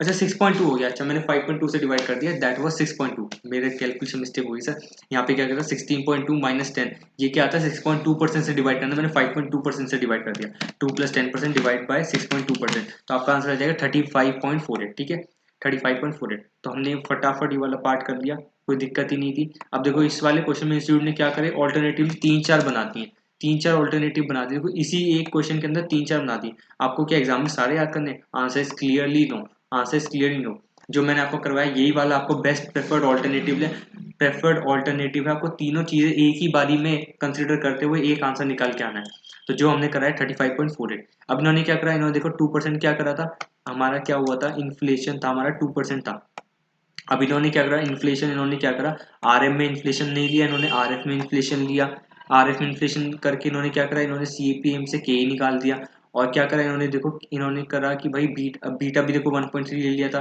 तो इन्होंने सेम चीज करी, इन्होंने क्या करा बस 2% को इन्होंने क्या करा परसेंटेज डायरेक्ट ऐड ना करके 9% पे 2% लगाया, तो 9 पे 2% करेंगे तो 0.18 आएगा, तो 9.18 इन्होंने आर एफ कर दिया, आर एम में इन्होंने कोई चेंज ही नहीं करा, बीटा इन्होंने 1.3 कर दिया, तो इस तरीके से इन्होंने के ही निकाल दिया डिवाइस, कोई दिक्कत नहीं है, वो आपका क्या आ गया 14.146, और आपका फिर तो फॉर्मूला सेम ही था, 2 प्लस आपका क्या आ गया 1 प्लस जी अपॉन में क्या हुआ के माइनस जी, के 14.146 माइनस में जी आपका क्या था 10, ये वाला क्वेश्चन हो गया, बट इसको बिल्कुल भी प्रेफर नहीं करना है, ये हम बिल्कुल प्रेफर नहीं करेंगे, ये वाला प्रेफर करेंगे। अब देखो इन्होंने क्या करा, एक और चीज करके दिखाई है कि इन्होंने क्या करा, चलो सेपरेटली लेके देखते हैं, तीनों कंडीशन को इंडिपेंडेंटली देखते हैं, तो ये भी चीज हो सकती है कि भाई क्वेश्चन में क्या आपका कह रहे हैं कि भाई इंडिपेंडेंटली निकालो, तो इन्फ्लेशन जब 2% से बढ़ेगा तो भाई देख लो क्या होता है, 2% से जब आपका इन्फ्लेशन बढ़ेगा, तो हमने क्या निकाला था, हमने निकाला था 2% जब इन्फ्लेशन बढ़ेगा, तो इन्होंने क्या करा R X raises to 15.8%, hence equilibrium prices will be this, तो देखो जब इन्होंने क्या करा टू डी जीरो क्या है 2 है, 1 प्लस जी आपका इन्होंने जी में अब चेंज नहीं करना 7% आएगा, अपॉन में के माइनस जी, अब के माइनस जी के लिए क्या करा इन्फ्लेशन इन्होंने 2% से बढ़ा दिया, तो 2% से बढ़ाया तो सेम फॉर्मूला जो आपका ये है देखो ये वाला, अब इन्होंने इससे ही कैलकुलेट करा है 11% आपका क्या हो गया आर एफ हो गया, क्योंकि इन्फ्लेशन 2% से बढ़ा है, प्लस अब यहाँ पे 1.3 की जगह ना 1.2 हो जाएगा, क्योंकि इन्होंने क्या करा इंडिपेंडेंटली कंसीडर करना है, तो बीटा आपका ओरिजिनल कितना था 1.2 था, आपका बीटा ओरिजिनल देखो 1.2 था, ये 1.2 था, तो 1.3 नहीं लेना, अब 1.2 से डिवाइस के ही निकालो, तो देखोगे 15% माइनस में आपका क्या हुआ, आपका ये देखो यहाँ पे ना 8 नहीं है, गलत लिखा हुआ, ये 11 है, ये 8 नहीं है, यहाँ पे 11 है, ये इंस्टीट्यूट की प्रिंटिंग मिस्टेक है, बट कैलकुलेशन बिल्कुल सही है, कैलकुलेशन उन्होंने सही करी है, बट प्रिंटिंग मिस्टेक मिस्टेक करी है, तो 15 माइनस 11 मल्टीप्लाई 1.2 प्लस 11, तो आपका 15.8 आ गया, देखो 15.8% आ गया, तो 15.8% से आपका ये निकाल लो आपका प्राइस 24.32, बहुत आसान था। अब उन्होंने क्या करा एक्सपेक्टेड ग्रोथ 3% है, तो भाई 3% से इंक्रीज कर दो भाई, अब कुछ नहीं करना आपका 13.8 तो हम पहले निकाल के आए हैं, 13.8 कैसे निकालता हमने के पहले निकाल दिया था, 13.8 कहाँ निकाला, ये रहा कैसे निकाला था हमने, सेम करा था हमने, क्या करा देखो, तो सिंपल वाला था, फर्स्ट पार्ट में हम निकाल के आए थे ना, क्योंकि इन्होंने क्या करा, सिर्फ ग्रोथ रेट इंक्रीज करा है। जब ग्रोथ रेट इंक्रीज करा तो बीटा में कोई चेंज नहीं आया, नहीं आपके इन्फ्लेशन में चेंज आया, तो ऑब्वियसली के जो आपका फर्स्ट पार्ट वाला है वही सेम रहेगा, जो कि 13.8 था। और हमने क्या करा, बस 13.8 चेंज करा है, और हमने क्या करा, ग्रोथ रेट 13.8 सेम ही था पहले वाला, और हमने ग्रोथ रेट चेंज करा है। तो इस तरीके से भी इन्होंने इंडिपेंडेंट निकलवा दिया। नेक्स्ट में इन्होंने बीटा राइज करवा दिया 1.3, तो इन्होंने क्या करा, इन्होंने इन्फ्लेशन का इफेक्ट नहीं लिया होगा, तो ये 9 ही रहा, ये 13 ही रहा, तो 1.3 से बीटा से इन्होंने करके क्या निकाला, के निकाला 14.2, और जब 14.2 निकाला यहाँ पे इसे 14.2 फिट कर दिया, और ये तो 7 रहेगा, ओरिजिनल रहेगा, क्योंकि इन्होंने क्या करा, इंडिपेंडेंट सिनेरियो करा है।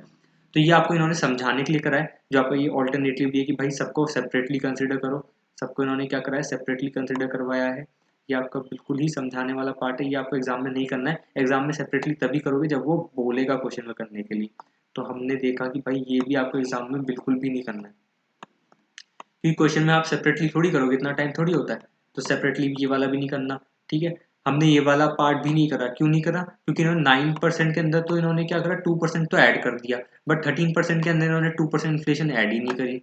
एक तो ये इनकी मिस्टेक हो गई, या तो क्या करते, ये जब 9% के अंदर 2% ऐड करा, तो 13% के अंदर भी 2% ऐड करते, क्या करते, 13% के अंदर 2% ऐड करके ये करते, आपका करते 13.26, 13.26। जब ये 13.26 करते हैं, तब मैं इस वाले ऑल्टरनेटिव को प्रेफर करता, तब मैं कहता या तो आप ये वाला ऑल्टरनेटिव करो, या फिर आप ये नीचे वाला ऑल्टरनेटिव करो, बात एक ही है। बट इन्होंने सिर्फ 9% के अंदर आरएफ के अंदर इन्फ्लेशन का इफेक्ट लिया, आरएम के अंदर इन्फ्लेशन का इफेक्ट लिया ही नहीं। तो इसके अकॉर्डिंग इस वजह से मैं आपको कह रहा हूँ, ये वाला ऑल्टरनेटिव या आप बिल्कुल भी प्रेफर मत करो, ये वाला ऑल्टरनेटिव, क्योंकि तो फिर रट्टा मारने वाली बात होगी कि आरएफ के अंदर इन्फ्लेशन ऐड कर रहे हैं, आरएम के अंदर नहीं कर रहे। नीचे वाले में क्या करा, नीचे वाले में 2% ऐड करा, दोनों में करा, आरएम में भी करा, आरएफ में भी करा, और इन्होंने क्या करा, 2% इसका परसेंटेज ना निकाल के टोटल में ऐड कर दिया। तो ये वाला तरीका बिल्कुल बेस्ट है। आप ऊपर वाला भी कर सकते हो, बट अगर आप आरएम को 13 ना लेके 13.26 लो, मतलब in the form of percentage add करो, पर दोनों में करना, आरएम में भी और आरएफ में भी, तब आपका ये वाला आंसर मोस्ट अप्रोप्रिएट आता। क्या आंसर आता मैं दिखाता हूँ आपको, 13.26 माइनस में 9.18 मल्टीप्लाई बाय 1.3 प्लस 9.18, जो आपका आंसर आता वो आता 14.484। 14.84 आपका क्या आता, के ही आता, 14.484 आपका क्या आता, के ही आता। और आपका P0 क्या आता, वो आपका था 2 प्लस 10% डिवाइडेड बाय 14.484 माइनस में 10%, जो आपका था 4.484% से डिवाइड करते आपका आंसर आता 49 पॉइंट, P0 आपका आता 49.063, मतलब 33 है, बाल लगा लो, ठीक है, 49.06, तो आपको ये फिर आंसर आ जाता। तो अगेन मैंने आपको क्या करा, इंस्टीट्यूट का आपको प्रेफर जो करना है वो करना है, कौन सा करना है, दूसरे कलर से हाईलाइट करके दिखाऊं सर, ग्रीन से करते हैं। आई होप आपको अभी तक समझ आ गया हो कौन सा ऑल्टरनेटिवली करना है, कौन सा ऑल्टरनेटिव हमको करना है। एग्जाम में बच्चे कंफ्यूज हो जाते हैं, सर ये क्या दे रखा है, चार चार पांच पांच आंसर, हमें कौन सा करना है। तो मोस्ट अप्रोप्रिएट वाला आंसर है, और ये वाला आंसर आपको बिल्कुल भी नहीं करना है। और ये तो आपका फर्स्ट पार्ट हो ही गया, तो इसमें कोई दिक्कत नहीं है। ये आपके सारे सेपरेट वाले सिचुएशन है, सेपरेट सिचुएशन है, तो ऑब्वियसली आपको एग्जाम में सेपरेट तो करके दिखाना ही नहीं है, ये आपकी सिर्फ अंडरस्टैंडिंग के लिए। अगर वो स्पेसिफिकली बोलेगा कि भाई सेपरेटली करके निकालो, तभी ये वाली चीज़ करेंगे अपना, वरना दिमाग बिल्कुल भी नहीं लगाना है। और मैंने क्या बताया आपको, ये 49.063 भी बहुत लोग निकाल के आएंगे, कैसे, जब मैं क्या करूंगा, इन्फ्लेशन का इफेक्ट दोनों में लूंगा, आरएम में भी आरएफ में भी, बट टोटल पे नहीं लूंगा, जब मैं इसमें क्या लूंगा, परसेंटेज बेसिस पे लूंगा, तब 49.063 आंसर आएगा। तो मेरा कहने का क्या मतलब है, या तो आपका आंसर 35.48 आना चाहिए, या आपका आंसर 49.0633 आना चाहिए एग्जाम में, तभी आप एकदम सेफ रहेंगे, आप बिल्कुल सेफ रहेंगे। अदरवाइज तो बिल्कुल अलग अलग असम्पशन जाएंगी। तो आपको जो करना है 35.48 या फिर 49.0633, ये आपके दोनों आंसर आने चाहिए, आप बिल्कुल सेफ जोन में रहेंगे सर। ठीक है सर, बहुत ज़्यादा डिटेल में हो गया ये वाला क्वेश्चन। ठीक है सर, क्या करें, इंस्टीट्यूट चार चार आंसर देता है तो करना ही पड़ता है। ठीक है, तो 15 क्वेश्चन हो गया। तो अगेन इस वाले 15 क्वेश्चन के अंदर आप ये वाला पार्ट इंपॉर्टेंट मार्क कर लीजिए, दैट इज सेकंड पार्ट। इसके अंदर दो आंसर मैंने आपको निकलवाए हैं, एक आंसर स्टूडेंट दिया होता है, एक आंसर मैंने आपको निकलवाया, जो कि बहुत मोस्ट अप्रोप्रिएट दोनों आंसर हैं। नेक्स्ट क्वेश्चन आपका क्वेश्चन नंबर 16 सर, ये कुछ भी नहीं है, होम मेड डिविडेंड का क्वेश्चन है। होम मेड डिविडेंड आपका कॉन्सेप्ट होता है, आपने कॉन्सेप्ट रिवाइज करा होगा, तो हम फटाफट से क्वेश्चन देख लेते हैं। ये क्या कहना चाहता है, सैम लिमिटेड है, just paid ₹2। Again just paid mark करो दोबारा, जस्ट पेड मतलब क्या हो गया, D0 हो गया, कोई दिक्कत ही नहीं है। and it is expected to grow 6%. कोई दिक्कत नहीं. After paying the dividend, board decided to take up the project by retaining the next 3 annual dividends. अच्छा 3 साल के dividend देना ही नहीं चाहता है, and it is expected that this project is of the same risk as the existing projects. ठीक है sir, कोई दिक्कत नहीं है. The results of this project will start coming from the 4th year onwards from now. The dividends will be then 2.5 per share and will grow at the rate of 7%. अच्छा, ये कहना चाहता है पहले 3 साल हम डिविडेंड नहीं देंगे, हम 4th ईयर से डिविडेंड देंगे. क्या देंगे? 2.5, और जो कि 7% से ग्रो करेगा. ठीक है सर. एक इन्वेस्टर है जिसके पास क्या है 1000 शेयर है सैम लिमिटेड के, और वो क्या चाहता है एटलीस्ट मुझे 2000 पर एनम तो मिले ही मिले. जैसे क्या होता है भाई, आपकी क्या होता है ओल्ड एज आपके पीपल्स होते हैं, या कहना चालो भाई कोई भी आपका पर्सन हो सकता है लाइक डिसेबल या कोई भी हो सकता है, वो कहना चाहता है मैं भी अगर हो सकता हूँ, मैं चाहता हूँ भाई मुझे इस शेयर से 2000 रुपये मिले ही मिले, क्योंकि मेरा सारा खर्चा इस शेयर से चलता है, मैं मेरी कोई और अर्निंग है ही नहीं, मेरा सारा डिपेंडेंट ही मैं इस पूरे सैम लिमिटेड के ऊपर ही डिपेंडेंट हूँ. मुझे वहाँ से डिविडेंड मिलता है और मैं अपना खर्चा पानी निकाल पाता हूँ, तो मुझे 2000 रुपये तो चाहिए ही चाहिए. बट जब सैम लिमिटेड आती है, सैम लिमिटेड के बोर्ड ऑफ डायरेक्टर डिक्लेयर करते हैं कि भाई हम आपको अगले 3 साल डिविडेंड ही नहीं देने वाले हैं, तो अगले 3 साल मैं कहाँ से पैसे लाऊंगा, मैं कहाँ से 2-2000 रुपये लाऊंगा, कहाँ से मैं अपना खर्चा पानी निकालूंगा. तो उस सिचुएशन में ये होम रेट डिविडेंड का कॉन्सेप्ट आता है. इसमें क्या होता है, आपको 4th ईयर से डिविडेंड मिलेगा, चलो हम वो वाली कंडीशन चेक कर लेंगे कि भाई 4th ईयर में क्या जब आपको डिविडेंड 2.5 पर शेयर से मिलेगा, क्या आपको वो 2000 आ रहा है या नहीं आ रहा. अगर कम आ रहा है तो हम देखेंगे उसमें क्या करना है, हम नेक्स्ट डिस्कस करेंगे. बट क्या जब 3 साल वो जब बोर्ड मुझे डिविडेंड नहीं देगा तो मुझे क्या करना पड़ेगा, मुझे अपने शेयर्स बेचने पड़ेंगे. किस मार्केट प्राइस पे? मुझे अपने मार्केट प्राइस जो eight the end of first year, eight the end of second year, eight the end of third year जब प्रिवेल कर रहा होगा, और मुझे कितने शेयर्स बेचने पड़ेंगे, मैं दूंगा कितना प्राइस आया और मुझे 2000 शेयर चाहिए, तो मैं निकाल लूंगा भाई कितने शेयर्स मैं मुझे बेचने पड़ेंगे. सपोज मेरा प्राइस आता है, सपोज 250 आता है eight the end of first year, तो मुझे 2000 रुपये चाहिए, तो मैं कितने शेयर्स अपने बेचूंगा, 2000 डिवाइड बाई 250, मैं अपने 8 शेयर बेचूंगा. तो मैंने आपको जस्ट एग्जांपल दिया था कि भाई 8 शेयर में बेचूंगा तब जाके मुझे 2000 रुपये मिलेंगे. तो इसके अंदर वही चीज़ होती है, इसमें हम निकालते हैं भाई हम कितने कितने शेयर बेचते जाएं ताकि मुझे 2-2000 रुपये मिलते जाएं. ठीक है सर.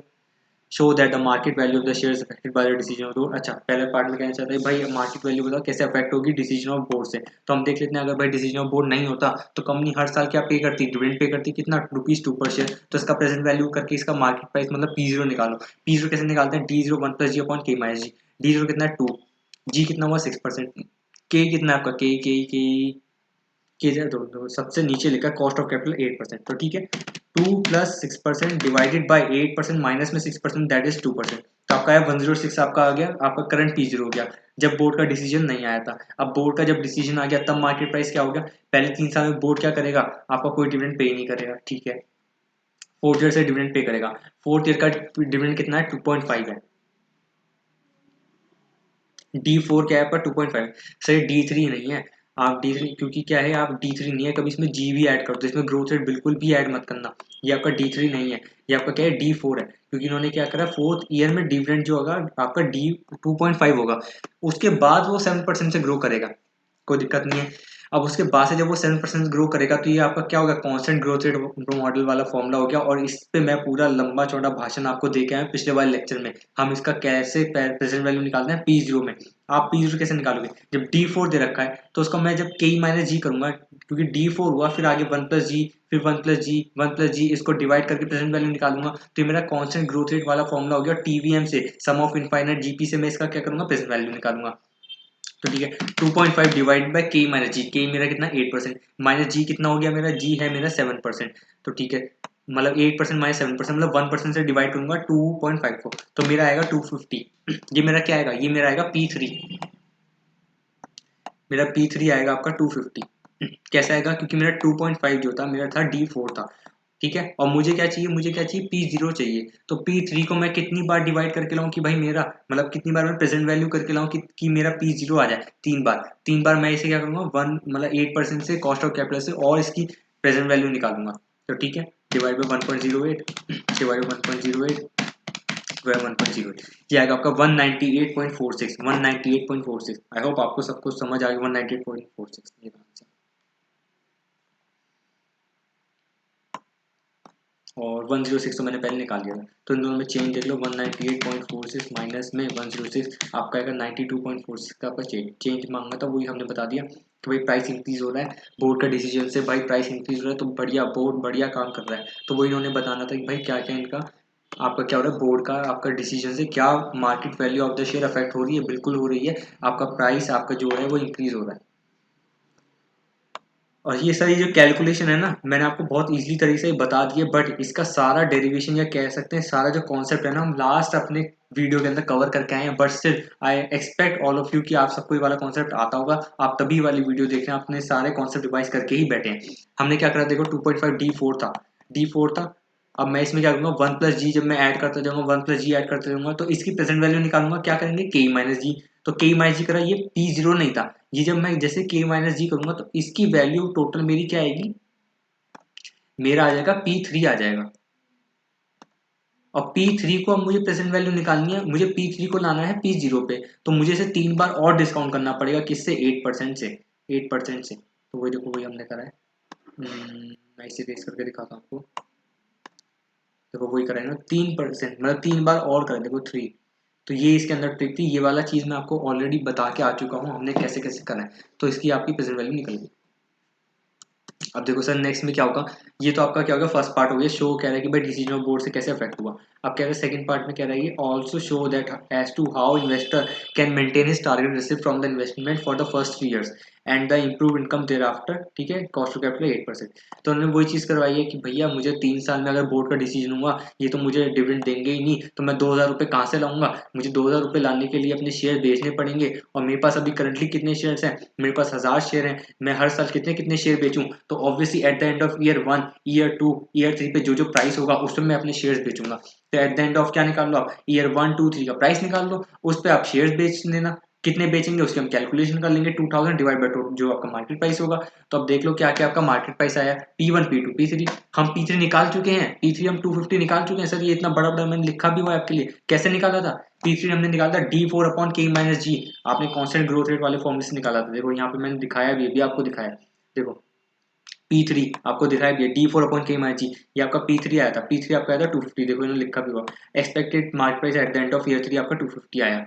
P2 के लिए क्या करेंगे, इसे एक बार डिस्काउंट कर देंगे, P3 को एक बार मैं डिस्काउंट करूंगा, किससे, 8% कॉस्ट ऑफ कैपिटल से, तो मेरा क्या आ जाएगा, मेरा आपका आ जाएगा P2। तो 250 को 1 डिवाइडेड बाय 1.08 करना, 250 डिवाइड बाय 1.08, क्या आएगा आपका आंसर, 231.48। ये आपका क्या आ गया, P2 आ गया, मतलब ये हो गया P3, ये आपका आ गया P2।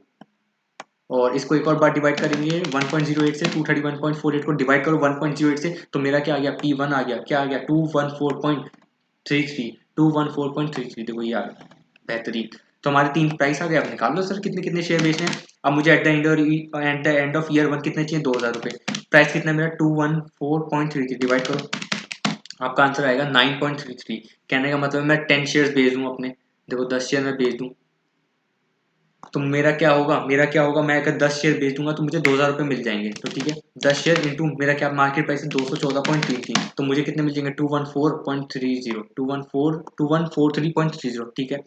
Eight the end of year 2 मैं कितने बेचूं, मैं बेचूंगा 2,000 डिवाइडेड बाय 231.48, ये आएगा आपका 8.64, या कहना चाहते हैं कि भाई 9 शेयर, राउंडिंग ऑफ करके 9 शेयर। कहीं भी शेयर डेसिमल में थोड़ी बिकते हैं, शेयर हमेशा राउंडिंग ऑफ होल वैल्यू में बिकते हैं, तो हमेशा आप हायर वैल्यू पे लो, क्योंकि आपको क्या मिनिमम एटलीस्ट 2,000 तो चाहिए, उससे ज़्यादा आ जाते हैं तो कोई दिक्कत ही नहीं है। तो 9 मल्टीप्लाई बाय 231.48, तो मुझे कितना पैसा मिल रहा है, 2,083.32, ठीक है सर।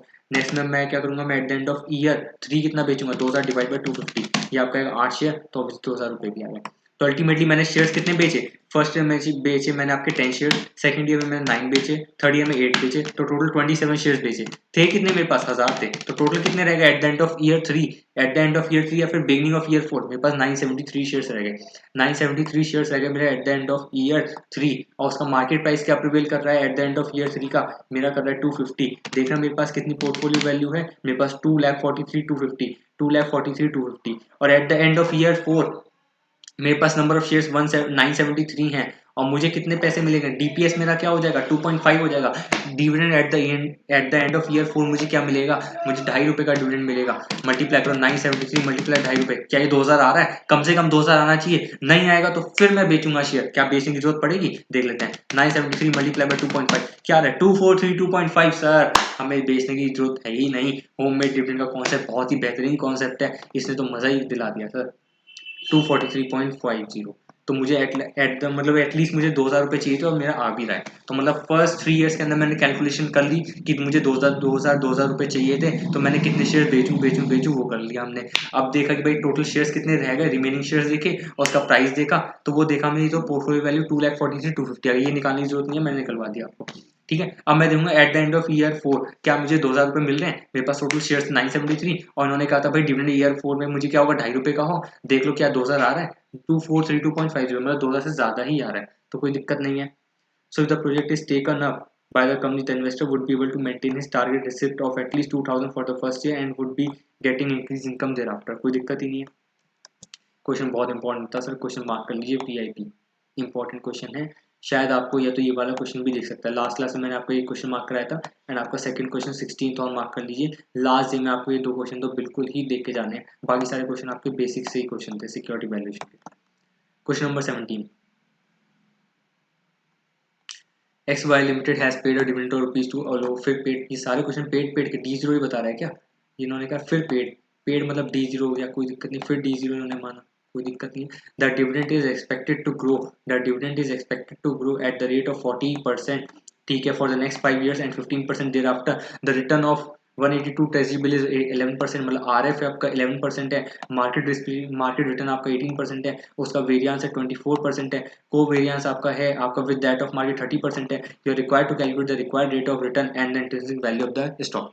तो सर सबसे पहले आपने रिक्वायर्ड रेट ऑफ रिटर्न निकालना है। CAPM मॉडल आएगा, CAPM मॉडल के अंदर कैसे निकालते हैं हम, के निकालते हैं RF plus beta of security into RM minus RF। RF हमें दे रखा है 18%, RF हमें दे रखा है 11%, बीटा निकालना है, बट उससे पहले RF हमारा 11% है। तो बहुत लोग क्या करेंगे, 11% तो हमारा क्या है 182 डेज का है, तो इसे क्यों ना 365 डेज में कन्वर्ट करा जाए, मल्टीप्लाई विद 365 डिवाइड 182, 22.06, जो कि बिल्कुल ही गलत है सर। ये 182 डेज ट्रेजरी बिल है, बट आपका जो ये रेट है ये आपका पर एनम है, रेट जो है आपका पर एनम है। सर ट्रेजरी बिल तो 182 डेज हो सकती है, आपकी 90 डेज हो सकती है, 365 डेज हो सकती है, चाहे आपकी 30 डेज हो सकती है, 60 डेज हो सकती है, उससे मुझे लेना देना नहीं है। उसने बस नाम बताया कि भाई 182 डेज ट्रेजरी बिल है, बट क्या रेट भी 182 डेज का है? Answer is clearly no. Rate तो आपका पर एनम है, रेट तो पूरे साल का ही है, तो रेट में थोड़ी आपको कैसे भाई रिवर्स कैलकुलेशन करके हम पूरा साल का निकालेंगे। सर बच्चे बहुत होशियार होते हैं, बिल्कुल सपना पूरा दिमाग लगा देते हैं, जो कि अगेन बहुत ही अच्छी बात है, बट आप थोड़ा सा एक बार क्वेश्चन को अच्छे से पढ़िए, आपको पता चल जाएगा कि भाई रेट जो है आपका पर एनम का है। तो इसलिए हमने यहाँ पे करके 365 से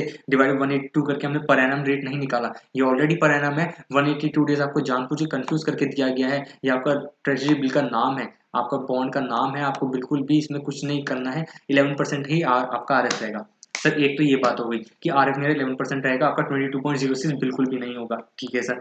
और सर क्या होगा, मुझे बीटा निकालना है। अब बीटा इस क्वेश्चन में दे नहीं रखा, बट मुझे कोवेरियंस दे रखा है जो कि हमारे 30%, और मुझे क्या दे रखा है, वेरियंस ऑफ मार्केट दे रखा है जो कि 24% है।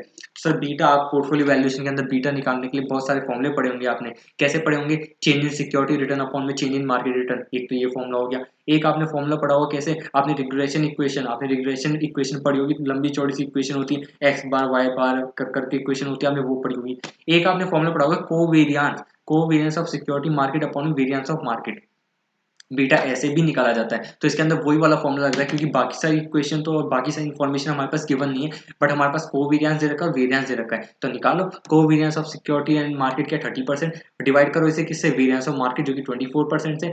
तो ठीक है, ये आपका बेसिक फॉर्मुला आपका पोर्टफोलियो वैल्यूएशन वाला फॉर्मुला हो गया। तो बीटा क्या आ गया, 30 डिवाइड बाई 24, तो आपका 1.25 का बीटा आ गया। तो सर निकाल लो इस पर रेट ऑफ रिटर्न कैसे निकालेंगे, RF plus beta of security into RM minus RF। RM कितना है 18 माइनस RF कितना है 11, मल्टीप्लाई बाय बीटा आपका आ गया 1.25 प्लस क्या हो गया RF आपका 11, 19.75, 19.75। ये कोई दिक्कत नहीं थी सर, ये तो बेसिक था, आपने मुझसे पहले निकाल दिया होगा। तो सर हाँ सर, हमारा फर्स्ट वाला पार्ट हो गया। इंट्रिंसिक वैल्यू ऑफ स्टॉक कैसे निकालते हैं, वो तो P0 क्या होता है, P0 क्या होता है, D0 1 प्लस जी अपॉन K माइनस जी। D0 हो गया आपका 2, 1 प्लस जी क्या है हमारा, जी क्या है इसके अंदर। अच्छा अब देखो इसमें क्या है, डिविडेंड वेरिएबल ग्रोथ रेट है, तो वेरिएबल ग्रोथ रेट आता है, तो मैं आपको लास्ट क्लास में समझाया था, जब भी डिविडेंड बार बार चेंज होता है, या कहना चाहते हैं कि भाई एक पीरियड तक कॉन्स्टेंट है फिर उसके बाद चेंज होता है, तो आपको क्या करना है, वर्किंग नोट बनाना है और आपको एक्सपेक्टेड डिविडेंड की कैलकुलेशन करनी है। कैसे, 2% मतलब ₹2 प्लस 40%, या आपका 2.8 प्लस 40%, 3.92 प्लस 40%, 5.488 प्लस 40%, 7.6832 प्लस 40%, आपका है 10.756, इस तरीके से। तो ये इन्होंने करा 2.8, 3.92, 5.49, 7.68, 10.76। ये तो आपके हो गए 5 डिविडेंड हो गए। बट लास्ट में क्या होगा, लास्ट में आपको क्या करना पड़ेगा, उसके बाद ये कांस्टेंट हो रहा है किससे, आपका हो रहा है 15% से। तो 10.76 में आपको 15% और ऐड करेंगे तो आपका आएगा 12.369952 या फिर 12.37। ठीक है, इन्होंने डायरेक्ट फॉर्मूला लगाया, कोई दिक्कत नहीं, हम ऐसे करते हैं। और इसको किससे डिवाइड करेंगे, के माइनस जी, क्योंकि आपका कांस्टेंट हो गया तो अब यहाँ से कांस्टेंट वाला फॉर्मूला लगेगा। पहले आपका क्या करा हमने, क्या करा भाई, ये एक हमारा वेरिएबल ग्रोथ रेट 40%, उसका तो अलग से प्रेजेंट वैल्यू निकालेंगे। और उसके बाद उन्होंने कांस्टेंट हो गया, कांस्टेंट हुआ 15% से, तो उसके बाद जो आपका टीवीएम वाला फॉर्मूला होता है ना, D01 + जी अपॉन के माइनस जी, उससे आप क्या कर लो, उसकी प्रेजेंट वैल्यू निकाल लो। अब मेरे पास क्या हुआ 15, मेरा आपका आया था 10.76, मेरा आपका क्या आ गया था, dividend eight the end of year 5।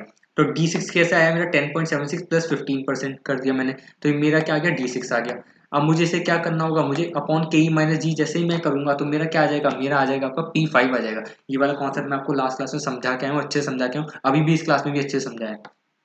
तो D6 हो गया ये वाला मेरा, डिवाइड बाय के माइनस जी, जैसे ही मैं करूंगा इसकी प्रेजेंट वैल्यू निकालूंगा तो ये मेरी टोटल जो वैल्यू है, ये वाली जो टोटल वैल्यू है, ये मेरी आपकी क्या आ जाएगी, P5 आ जाएगी। और P5 को मुझे P0 पे लाने के लिए क्या करना पड़ेगा, मुझे प्रेजेंट वैल्यू फैक्टर जो हमारा ईयर एंड 5 का है, मुझे वो मल्टीप्लाई करना पड़ेगा, जो कि 0.406 है, जो कि 0.406 है। तो वही देख लेते हैं, 10.76 प्लस 15% डिवाइडेड बाय के कितना था 19.75 माइनस जी कितना हो गया 40 नहीं है 15 हो गया है, तो 19.75 माइनस 15% मतलब 4.75 से डिवाइड करा।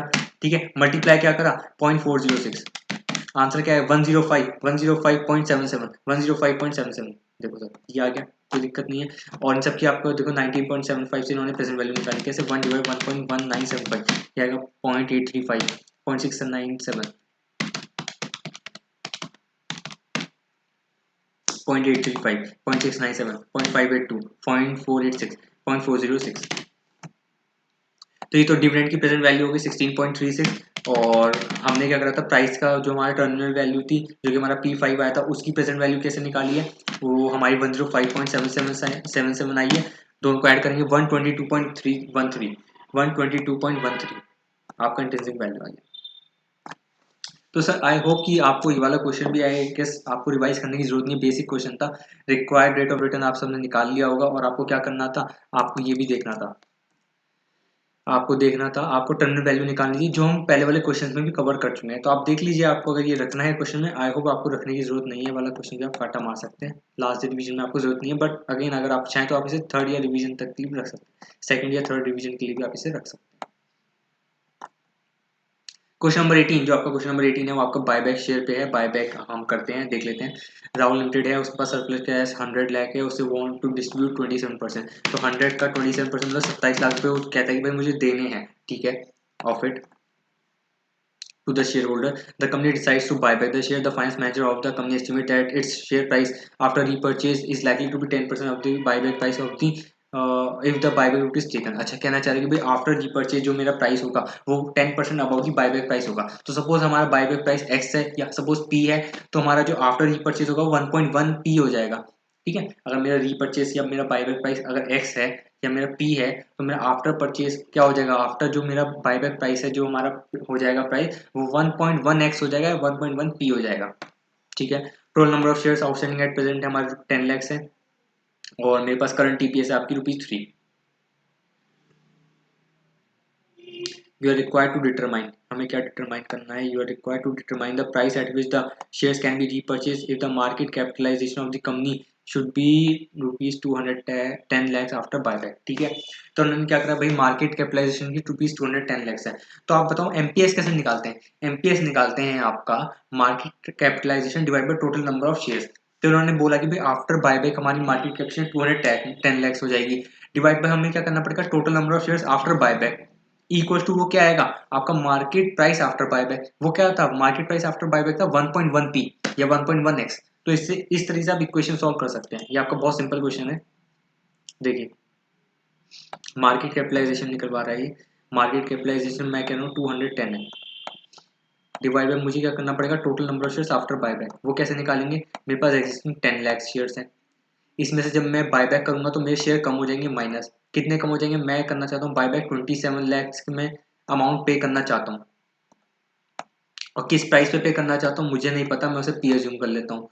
तो मेरे क्या आ जाएंगे, टोटल नंबर ऑफ शेयर्स आ जाएंगे 27 लैक्स मैं पे करना चाहता हूँ, मुझे नहीं पता क्या प्राइस है, उसे पी एज्यूम करा, तो 27 डिवाइड बाई पी जैसे मैं करूँगा total number of buyback shares आ जाएंगे, उसे 10 लैक्स में से माइनस करूंगा तो total number of shares after buyback आ जाएंगे, और 210 लैक्स तो आपकी मार्केट कैपिटलाइजेशन आफ्टर बायबैक है। जब दोनों को मैं डिवाइड करूंगा तो मेरे पास क्या आ जाएगा, मेरे पास आ जाएगा मार्केट प्राइस आफ्टर बायबैक। वो क्या आया, वो आया आपका 1.10 पी। इन्होंने बोला हुआ था ना कि भाई मार्केट प्राइस आफ्टर बायबैक क्या हो जाएगा, 10% हायर देन क्या आ जाएगा आपका बायबैक प्राइस। तो बायबैक प्राइस हमने ये लिखा ना, यहाँ पे देखो लिखा है आपका जो आपका है price after repurchase is likely to be 10% above the buyback price. तो हमने बायबैक प्राइस क्या करा, हमने पी करा, तो 10% से ज्यादा क्या हो जाएगा आपका आफ्टर बायबैक प्राइस। तो जैसे आप इस इक्वेशन को सॉल्व करेंगे, जैसे आप इस इक्वेशन को सॉल्व करेंगे तो आपका ऐसा आ जाएगा, ये पूरी इक्वेशन ऐसे है, तो आप क्या करेंगे, इसे यहाँ पे मल्टीप्लाई करेंगे। तो जैसे आप मल्टीप्लाई करेंगे, देखो ये आ गया 1.1 P multiply by 10 lakhs minus में 27 लैक्स डिवाइड बाय पी। जैसे आप इसको सॉल्व करेंगे 11 lakhs multiply P minus 27 lakhs multiply by 1.1 equals to 11 lakhs minus 29.7। इस तरीके जैसे आप सॉल्व करेंगे तो आपका पी आ जाएगा 21.79। ठीक है, जैसे आपका 21.79 पी आया, total number of buyback shares निकालो कैसे, 27 लाख डिवाइडेड बाय 21.79, ये आपका 1,23,910। जैसे 1,23,910 हुआ तो आफ्टर बायबैक शेयर्स कितने हो गए, 10 लाख में से 1,23,910 माइनस करेंगे तो 8,76,090। देखो ये भी आपका न्यू लिक्विडेशन आफ्टर बायबैक। तो हमने क्या करा, इन्होंने वही चीज़ मांगी थी भाई, प्राइस बता दो, इन्होंने क्या करा था नंबर ऑफ शेयर्स बता दो, और इन्होंने क्या करा था impact of share on EPS भी बता दो। तो ईपीएस के लिए assuming net income is the same, तो नेट इनकम कितनी है, इन्होंने क्या करा, अभी करंट शेयर्स आपके 10 लाख हैं, ईपीएस 3 लाख है, तो आपकी टोटल क्या हो गई, आपका अर्निंग्स कितनी हो गई, 30 लैक्स हो गई। ईपीएस मल्टीप्लाई बाय आपके टोटल नंबर ऑफ शेयर्स करेंगे तो 30 लैक्स आपकी अर्निंग हो गई, और डिवाइड आपके क्या आफ्टर बायबैक भी यही आपकी अर्निंग रहेगी, क्योंकि उन्होंने बोला है कि नेट अर्निंग आपकी जो नेट इनकम है वो सेम रहेगी आफ्टर बायबैक भी, कोई दिक्कत नहीं है। डिवाइड बाय क्या करेंगे, total number of shares after buyback जो आपकी 8,76,090 है, तो उन्होंने क्या करा 30 लाख डिवाइड बाय 8,76,090, आपका आंसर आएगा 3.42 या 3.43, राउंडिंग ऑफ कर देते हैं 3.43। ठीक है, तो वही चीज़ सर एक बेसिक क्वेश्चन था आपका। इसके अंदर जो ट्रिक थी, इसके अंदर ट्रिक क्या थी, इसके अंदर ट्रिक क्या थी, आपको ये इक्वेशन ही समझनी थी, आपको ये इक्वेशन समझनी थी कैसे, एमपीएस आफ्टर बायबैक आप कैसे निकालेंगे, वो आपका 1.10 पी हो गया, और हमें देखना था market capitalisation after buyback upon में number of shares after buyback. Market capitalisation after buyback दे रखी है 210 लाख, अपॉन में number of shares after buyback कैसे करेंगे, 10 लाख तो ओरिजिनल है, माइनस में क्या करेंगे जो हमने बायबैक करे हैं नंबर ऑफ शेयर्स, वो नहीं गिवन थे बट हमें अमाउंट गिवन था, अमाउंट था 27 लाख। अब मैं नंबर ऑफ शेयर्स के लिए क्या करूंगा, डिवाइड क्या करूंगा बायबैक प्राइस से करूंगा, तो नंबर ऑफ शेयर्स आ जाएंगे, बायबैक प्राइस गिवन नहीं है तो पी एज्यूम कर लिया। तो इस तरीके से इक्वेशन सॉल्व करी, फर्स्ट पार्ट जैसे ही आपका सॉल्व हुआ तो सेकंड और थर्ड पार्ट तो इसके साथ कॉन्टिन्यूएशन में ही थे, अब बेसिक क्वेश्चन थे आपके। आपका है 19th वाला क्वेश्चन आया, 19 क्वेश्चन क्या है, 19 क्वेश्चन है, तो अगेन आपको क्या है यहाँ पे 18th वाला क्वेश्चन क्या मार्क करने की जरूरत है, अगेन आई वुड से अगर आप देखना जाए तो आप सेकंड और थर्ड डिवीजन में कर सकते हैं, एक दो बार आप प्रैक्टिस करेंगे तो बेसिक था, मतलब आपको अगर लग रहा है कि आपको देखना है तो आप इसे लास्ट डे के लिए भी रख सकते हैं। तो आई वुड से ये आपका जो है आपका 1 या फिर आई वुड से 2 स्टार का क्वेश्चन है, सेकंड डिवीजन तक आप इसे ले जा सकते हैं, बाकी थर्ड फोर्थ डिवीजन में इसे ले जाने की भी जरूरत नहीं है, बट अगेन अगर आपको लगता है कि आपको ले जाना है तो आप ले जा सकते हैं, कोई दिक्कत नहीं है। 19 क्वेश्चन है, नॉमिनल वैल्यू है आपकी 10% बॉन्ड्स हैं, इशूड 100 हैं, रिडीमेबल है 110 eight the end of year 5, determine the value of bond if the yield is 5। मतलब ये तो सर बेसिक क्वेश्चन है, ये तो मुझे लगता भी नहीं मुझे कराने की जरूरत है, आप शायद पहले ही करके बैठे होंगे। क्या होगा, प्रेजेंट वैल्यू मतलब B0 निकालो, प्रेजेंट वैल्यू ऑफ बॉन्ड, अब P0 नहीं है B0 है क्योंकि बॉन्ड है, बॉन्ड की प्रेजेंट वैल्यू कैसे निकालेंगे, जो भी आपको क्या मिलेगा इंटरेस्ट रेट मिलेगा, जो भी आपको इंटरेस्ट मिलेगा उसका प्रेजेंट वैल्यू, और लास्ट में आपकी क्या होगी टर्मिनल वैल्यू या फिर रिडीमेबल वैल्यू या मैच्योरिटी वैल्यू, कुछ भी कह लो, बात एक ही है। रिडीमेबल वैल्यू आपकी कितनी है 110 लैक्स है, तो 110 लैक्स को डिस्काउंट करो किस रेट पे, 5% पे, एक बार 5%, अरे ये ड्रॉ करो भाई, 5% से एक बार करो, मतलब चार केस हैं, 5% से भी निकालो, 5.1 से भी निकालो, 10 से भी निकालो, 10.1 से भी निकालो, और जो आपके इंटरेस्ट रेट है वो क्या आ गया आपका 100 रुपीज का फेस वैल्यू हो गई, 10% मतलब 10 रुपीज का आपका क्या हो गया इंटरेस्ट हो गया, तो 5 साल तक मुझे 10-10 रुपए मिलता जाएगा, उसकी एन्युटी बना लो किसने 5% पे 1/1.05,